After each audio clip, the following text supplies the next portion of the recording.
നമസ്കാരം. കൊലവിളിയുമായി പാഞ്ഞെടുത്ത കാട്ടാനയുടെ ആക്രമണത്തിൽ നിന്നും തലനാരിഴയ്ക്ക് രക്ഷപ്പെട്ടതിന്റെ ആശ്വാസത്തിലാണ് കരിമ്പാനി ഫോറസ്റ്റ് സ്റ്റേഷനിലെ ജീവനക്കാർ. ഓടി രക്ഷപ്പെടുന്നതിനുള്ള ശ്രമത്തിനിടെ സെക്ഷൻ ഫോറസ്റ്റ് ഓഫീസർ CT സിജുവിന് സാരമായി പരിക്കേറ്റു. കാൽമുട്ടിന് പൊട്ടലുണ്ട്. കാൽമുട്ടിന് മുകളിൽ മുതൽ പ്ലാസ്റ്റർ ഇട്ടിരിക്കുകയാണെന്നും ഡോക്ടർ 4 ആഴ്ചത്തെ വിശ്രമം നിർദ്ദേശിച്ചിട്ടുണ്ടെന്നും സിജു M4 മലയാളത്തോട് പറഞ്ഞു. സംഭവത്തെക്കുറിച്ച് സിജുവിന്റെ വിവരണം ഇങ്ങനെ: രാവിലെ 11:30 താനും 4 സഹപ്രവർത്തകരും അടക്കം 5 പേർ 3 ബൈക്കുകളിലായി പെട്രോളിങ്ങിന് ഇറങ്ങിയത്.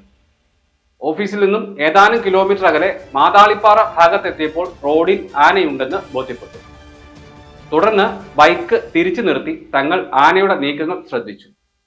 ഇതിനിടയിൽ തൊട്ടടുത്ത് കാട്ടിൽ മറഞ്ഞു നിന്നിരുന്ന മറ്റൊരാന നേരെ പാഞ്ഞെടുക്കുകയായിരുന്നു. ഞങ്ങൾ 4 പേരും ചിതറി ഓടി. ഓട്ടത്തിനിടയിൽ ഞാൻ റോഡിൽ വീണു. തിരിഞ്ഞു നോക്കുമ്പോൾ ആന ബുള്ളറ്റ് മറിച്ചിട്ട് ചവിട്ടുന്നതാണ് കാണുന്നത്. ഇതിനിടയിൽ ഒരു തരത്തിൽ ഇവിടെ നിന്നും രക്ഷപ്പെടുകയായിരുന്നു. മുന്നോട്ട് പാഞ്ഞ ആനയുടെ ശ്രദ്ധ മറിഞ്ഞു കിടന്ന ബൈക്കിലേക്ക് തിരിഞ്ഞതിനാൽ മാത്രമാണ് ജീവൻ രക്ഷപ്പെട്ടത്. സിജു വിശദമാക്കി.